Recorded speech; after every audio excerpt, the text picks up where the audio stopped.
What's up everyone, it's Caddy with MoneyVest. So in this video, I wanted to give you guys an update on my experiment. So we're going to take a look at my VUG ETF, and that's an ETF that I started buying 2 years ago.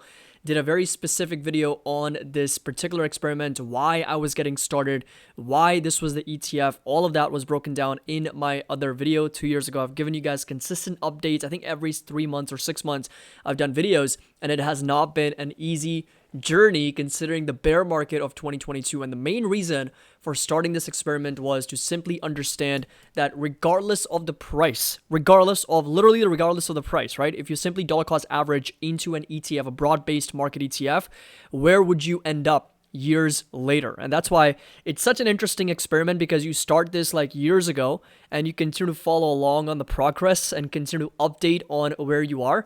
And I think in February or March, it's going to mark 3 years for when we started this experiment, because we started this in 2021, or maybe towards the end of 2021. So towards the end of this year is going to mark 3 years of this experiment. So hope you all enjoy this video, find it helpful. I've started 2 other ETFs and 2 other new experiments. If you want to follow along with those dollar cost averaging projects, and of course, follow along on those journeys, again, link's going to be down below if you want to join, be a part of our MoneyVest community and get access to all the buy and sell alerts, options alerts, trade ideas. I've opened up 3 more spots, so if you're interested in joining, link's going to be down below. And this right here was the video from 2 years ago. Again, it says 2 years ago, buying this ETF on Monday, new investing experiment, buying at all-time highs. And the main reason for buying at all-time highs, of course, was trying to understand that even if you buy it at the worst possible time, you literally just time it worse, buy it at all-time highs, valuations are super high, and you consistently dollar cost average as time goes on, where would you end up with that experiment? And things have not been easy, because literally I could not have timed the top any better. I think it may have just hit a new top just a couple days later, but it was very close to the all-time high from back in 2021. And then 2022, we had the bear market, right? So we had significant selling pressure, and this is at one point what my position looked like. I was down over 21%, or a little bit over almost $8,000. I was down on this position. This was a video from, just about a year ago. So market experiment update, basically going over, that's the baby caddy here without the beard. So almost $8,000 down, 21%. And I mentioned that in that video that I'm going to continue to dollar cost average, right? This is exactly the reason why we're doing this, is because I want to see how this is all going to play out. So I'm actually putting my money on the line and putting my money where my mouth is to really see and experiment what that's going to look like. And well, guess what? 1 year later from this video, right? VUG, 21% down, almost $8,000. Here we are. This is what the position looks like now after dollar cost averaging every single week consistently. Some weeks I've been missing. Some weeks I've actually done a little bit more. So depending on, how much I've been able to do, just been buying every single week, a little bit more, sometimes a little bit less, but over 10% gain. So almost 11% gain, and we're up a little bit over $10,700 on this experiment now. So there's a lot to be learned with this entire case study and this entire experiment, because first of all, I picked it up at the very wrong time. That was the whole idea, is to time it worse, right? Buy it at the very, very wrong price, regardless of where we are at an all-time high. Start dollar cost averaging, experience one of the worst bear markets we've seen in 2022, be down on that position over 20%, continue to kind of be on track with that plan, be on the path to where we are with consistent dollar cost averaging.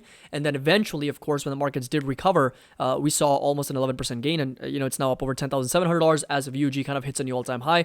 So does the S&P 500 as well. So if you take a look, VUG is, I think, almost at an all-time high. It's up another 70 basis points right now on the day, so $322. This position might actually be now up over 11%, or almost $11,000 right now, and it's of course hitting a new all-time high in the moment at $322. So the bottom line is, when it comes to broad-based ETFs and indices, again, this is not, so there we go. I think the all-time high from back in 2021, when I actually originally started picking up the stock, was at 323. And right now we're at 322. So in fact, we hit a high of 322.30. So we are there, folks. When we first started the experiment at an all-time high, from going down to the bottom of the market, being down over 21%, and then now recovering back up to almost all-time highs, we have come in full circle with this entire experiment, starting at an all-time high, being down, and then now being up again, and dollar cost averaging all throughout these selling pressure, this downtrend, this sell-off that we have seen. So like I said, there's a lot to be learned with this experiment. 2 years is still not enough data set, but the bottom line is that if you are looking at broad-based market ETFs, indexes, and ETFs that have a lot of high-quality companies in them, then at the end of the day, regardless of the price, it doesn't really matter where the valuations are. Valuations are more geared, more specific to individual stocks because volatility is really high with respect to individual stocks, right? With broad-based ETFs, market ETFs, volatility is not that high. And to give you a simple example, even at the worst possible times, I was only down 20% from all-time highs from my cost basis. I was only down 21%, which if you take into account any individual stock would have been down like 30, 40, 50, 60%, some cases even 70 to 80% because of how volatile individual stocks are and because of how brutal the bear market was in 2022. So broad-based ETFs, when you are looking at, VUG or VOO or SMH or any of the other ones that, again, I've got two more that I'm doing the experiment on, I'm starting dollar cost average into because those ETFs have very high quality companies, and sector-wise, I believe those sectors have a ton. When I say a ton, I feel like those are the sectors that one needs to be over the next decade because they are going to really, really like kind of transform the way we kind of engage and communicate and of course do work. So I've got a couple more sectors that I'm planning on doing this dollar cost average experiment on. But the bottom line is if you have ETFs, regardless of the price, you can blindly dollar cost average into them and expect for the economy, for the companies, for everything to basically grow and move in the right direction, unless of course we see, just like something that's a very unforeseen, an event that is very catastrophic, God forbid, doesn't happen. But unless that happens, if there's productivity, if there's growth, if there is everything moving in the right direction, then you will see broad-based ETFs and market indexes to perform really well. And that's really been the trend. I mean, if you go back, hundreds of years, you kind of look at the market's overall averages and the returns. If you have over a 15 plus year time horizon, the probability of you making money is over 99.5%, right? So less than 0.5% probability that you actually end up losing money if your time horizon is over 15 years. And another thing that kind of why got me started into this experiment in the first place was that if you come over here, there's a very simple question: should you invest or wait when the stock market is at an all-time high, right? So this was a very nice study done by Engaging Data, and what this basically shows us, this is a chart which I don't know why it never opens up on Safari. So I'm going to take this link, I'm going to copy and paste it on Google Chrome. And I wanted to go over this. I went over this in our previous videos as well, but let me just quickly do that. As soon as Google Chrome opens, we're going to paste this link. And what this basically shows you is that what percentage of times the markets are within all-time highs, right? So basically, if you look at this red colors, that basically means the markets are more than 20% away from their all-time highs. And this is going back as far as 1950s, I believe. So 1950 to 2019. So over 69 years.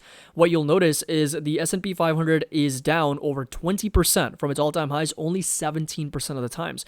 That means 83% of the times the S&P is within 20% of its all-time highs. So that just goes to show how well the markets have performed. And again, you can see the overall trend for S&P 500 and how it's consistently moving upwards, right? It's a higher high, higher low pattern. Of course, there's been certain times where the markets have gone through years, even decades of underperformance, of not really going anywhere. But the bottom line is that if you push past those times where the markets underperform and they continue to bleed and they continue to sell off, if we hold our guns, if we hold our calm and our composure and our cool, and we dollar cost average during those times, eventually when we do see that recovery, we can expect for our returns, for our money, for our profits to start flowing again. And that's exactly what happened with this experiment. We literally started at the peak here, dollar cost average all the way down, and now with the recovery, back up. So that's kind of like the idea. And again, I'm doing a couple more experiments. If you want to join and participate and of course follow along, link's going to be down below. We'd love to have you on board. As always, make sure that you drop a like, subscribe to the channel. Let me know your thoughts down in the comment section below. And as always, happy investing. I'll see you all in the next video.